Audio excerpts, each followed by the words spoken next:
Il y a, dans ce que vous avez écrit, le plaidoyer pour une terre. C'est quelque chose de très particulier qui vous engage totalement. Oui. Et vous allez vous engager. Bien. Alors, pour s'engager, il faut mettre les lunettes.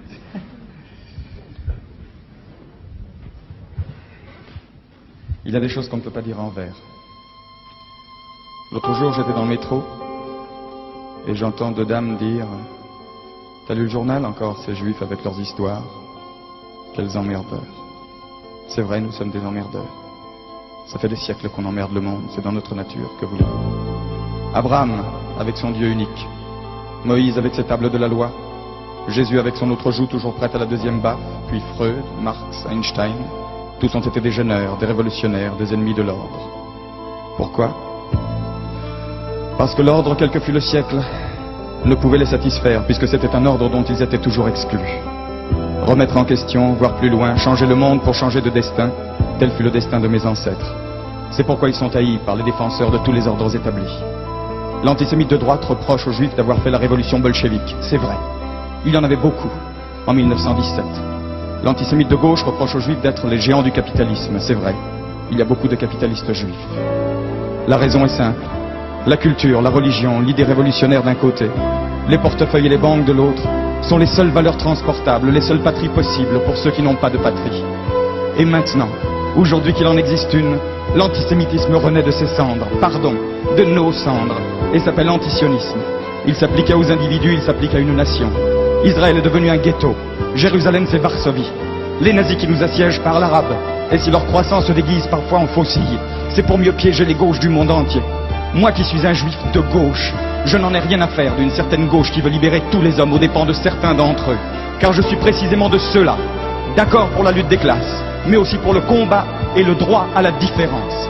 Si elle veut me compter parmi les siens, la gauche ne peut pas faire l'économie de mon problème. Et mon problème est simple. Mon problème est que depuis les déportations romaines du 1er siècle après Jésus-Christ, nous avons été partout honnis, bannis, écrasés, spoliés, chassés, traqués et convertis de force. Pourquoi? Parce que notre religion, notre culture était dangereuse. C'était un exemple de démocratie. Vous voulez quelques exemples? Le judaïsme a été le premier à créer le Shabbat, c'est-à-dire le jour de repos hebdomadaire obligatoire. Vous imaginez la joie des pharaons toujours en retard d'une pyramide. Le judaïsme interdit l'esclavage. Vous imaginez la sympathie des Romains, les plus importants grossistes de main-d'œuvre gratuite de l'Antiquité. Il est dit dans la Bible, la terre n'appartient pas à l'homme mais à Dieu. De cette phrase découle une loi, celle de la remise en question automatique de la propriété foncière tous les 49 ans. Tous les 49 ans.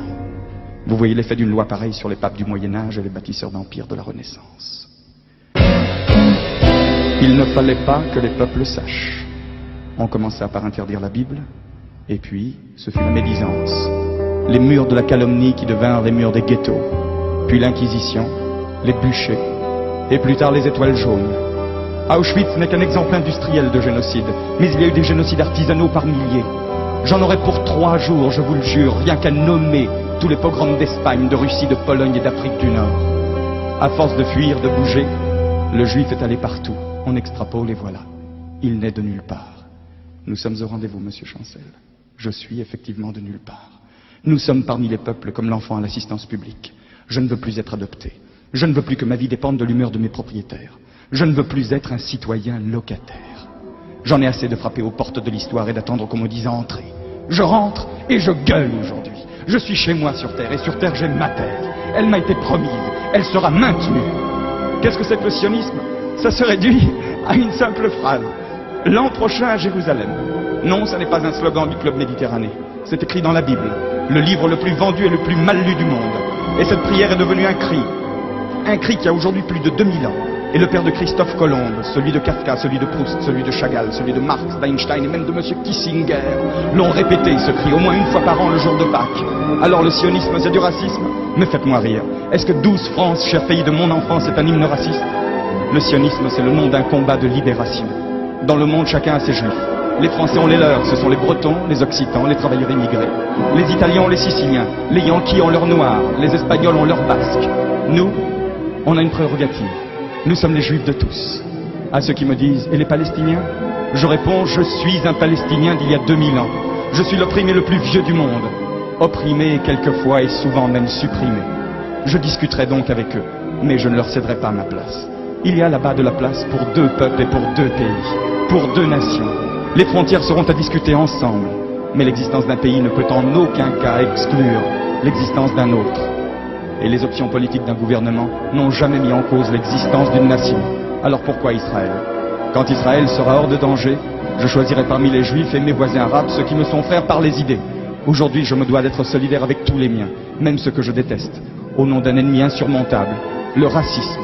Descartes avait tort. Je pense donc je suis. Ça ne veut rien dire. Nous, ça fait 5000 ans qu'on pense, et nous n'existons toujours pas. Je me défends, donc je suis.